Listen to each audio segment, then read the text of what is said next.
In this video, you'll learn how to create audio effects using ElevenLabs. This guide will take you through the steps needed to access, generate, and download sound effects effectively. Begin by opening your web browser and navigating to ElevenLabs.io.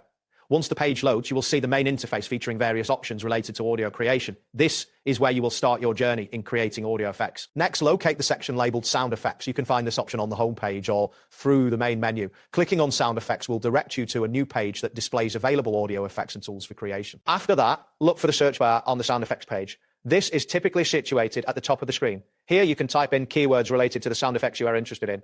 Once you enter your search term, press enter to view the results. Once the results appear, you will see a list of sound effects matching your search. Each effect will have a download button next to it. Click on download for any sound effect you wish to save. Keep in mind that larger audio files may take longer to download depending on your internet speed. Alternatively, you can create your own sound effects using the generator feature. To do this, find the text box labeled for inputting prompts. Type in your desired sound effect prompt, and then click the generate button. Wait a moment as the system processes your request and produces the audio effect. After the generation process completes, you will have the option to download your newly created sound effect. Ensure that you have adequate storage space on your device before downloading, as large files can quickly consume available storage. Click on the download link to save your audio effect to your computer. That wraps up today's guide. Thanks for watching, and catch you in the next tutorial.